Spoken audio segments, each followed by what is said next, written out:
You may have seen this Valorant fan art that I made from my channel before. Today, I would like to share my creative process of making this VFX from research to concept all the way to the final product.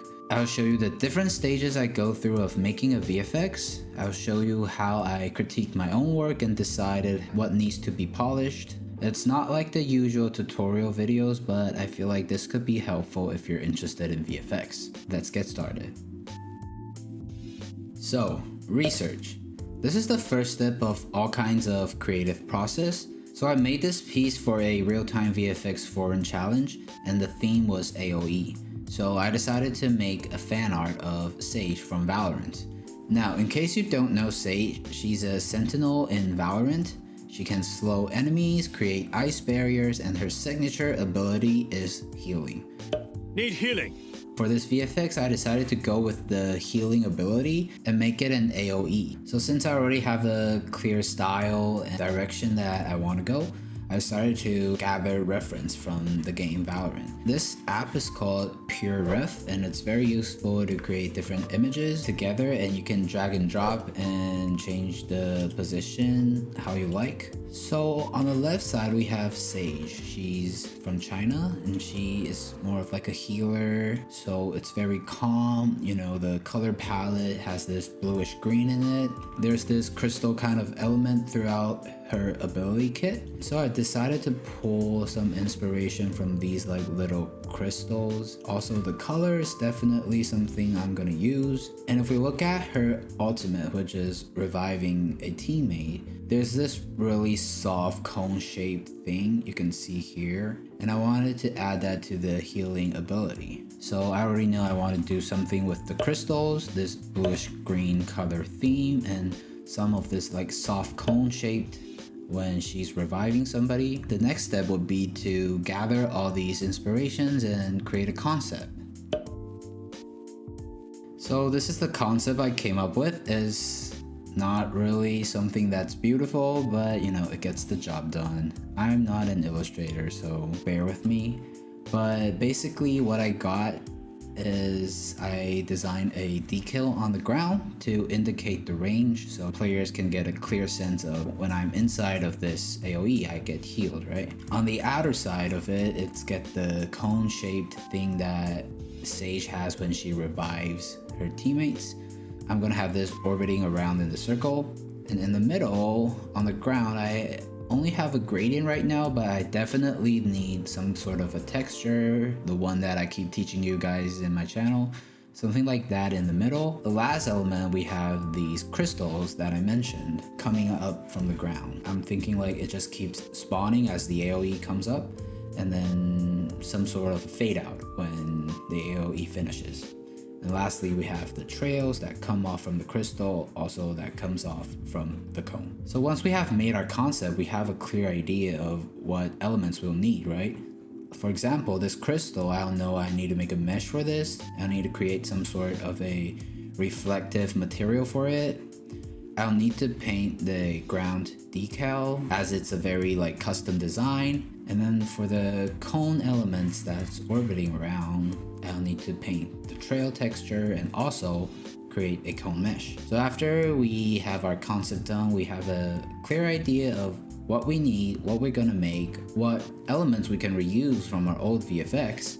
And then now we can start on our next step, which is a blockout. So here's the blockout of my VFX. Again, nothing impressive or beautiful, but that's what a blockout is, you know. In level design, a blockout could be just boxes in a map, and designer is gonna test out how players gonna interact with this environment, and then the artist will take this block out and start polishing it, create actual meshes and materials and textures on it. So the same with VFX. For me, a block out for VFX, I'll just reuse some old meshes that I got. For example, the orbs here, I'm just using a simple sphere. And the crystal, I believe, is just some default rock in Unreal Engine. I haven't even painted the ground decal, so it's not existing here.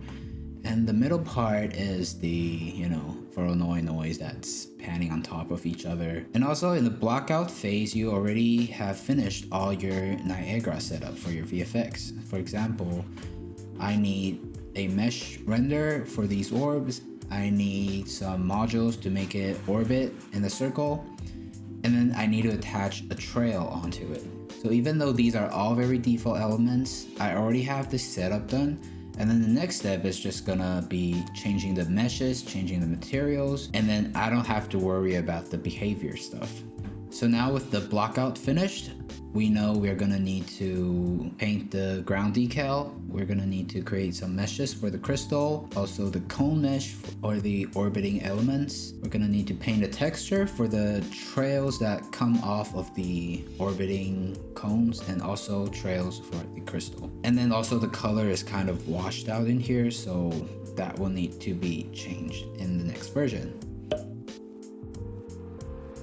Okay, so here's the next version. You can see it's getting pretty close to the final product. We got the color more matching to the original Sage abilities. We got the ground decal painted. We have our materials for the crystal. I'm using some Fresnel nodes in the material, so we get that really nice glow on the outer side. I also added some little embers coming out because I noticed that in some of the Sage abilities too. And then we also painted our trails, so now it's coming off from the orbs that's orbiting around, also from the crystal that's coming down. So there's definitely still some things I need to work on at this stage. First of all, the sapphire is not really working here, so that one needs to be changed to a cone. Also, there's the crystals. The shape doesn't really read as a crystal. There's not enough of those like sharp edges, so we gotta give it more of a pointy crystal kind of mesh. And also, since this is a ability in the game, we need to think about how it's gonna wind up and how it's gonna fade out, right? You can't just pop this into the world. It's gonna feel very unnatural. So these are the stuff that I'm gonna work on, and let's get to the next version. So yeah, this is kind of like the final version of it. You can see I have it like spinning up from the ground and then creating this range of AoE effects that's gonna heal you.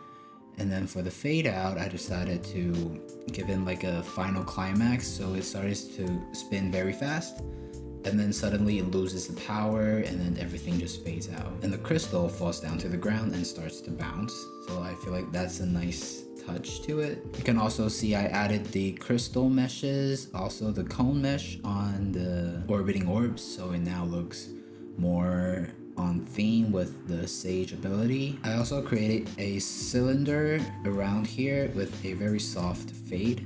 Although right now you can see there's not enough subdivision here, so there's kind of some edges. But you know, it's just personal work, so I'll just leave that in there. But ideally I could add some more subdivision so there's not this hard edges. But I added this cylinder because I wanted to give the players a more clear indicator of the range, you know. The ground decal, I love the design, but there's some gaps in between, so there's kind of some ambiguity of the range, so I just added one more layer. And then as a final touch, I plugged this to the third-person template in Unreal Engine. So, you know, I kind of have the technical background before becoming an artist, so in my personal work, I like to plug my VFX into an actual game so I can show that you could actually play with it. And let's take a look at that. So yeah, this is the version that you've probably seen on my channel. It's just a beauty shot of everything in place. I love the fade out of how the trails kind of go crazy at the end. And then another wind up.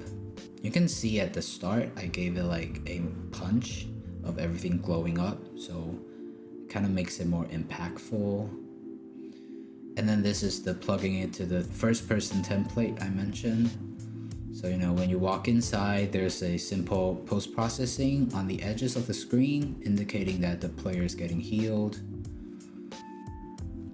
So it kind of feels more like it's really a game. It's not just a VFX, you know. So that's basically it. That's the whole process of me making this Sage VFX fan art. The whole process took me about a month and I'm just working on it after work, so it's definitely not as easy as it seems. In between stages, there's a lot of getting feedback from the people on the forum, and also you need to critique yourself on what needs to get polished and learn new skills like how to paint textures, how to make a mesh. So if you're making a VFX and it takes more than the 5 minutes that I'm showing here, it's totally normal. So I hope this sheds some light on the creative process of how you make a VFX. I feel like a lot of tutorials on YouTube focusing on more of the technical part, but as artists, a lot of the time we're just iterating on our own work.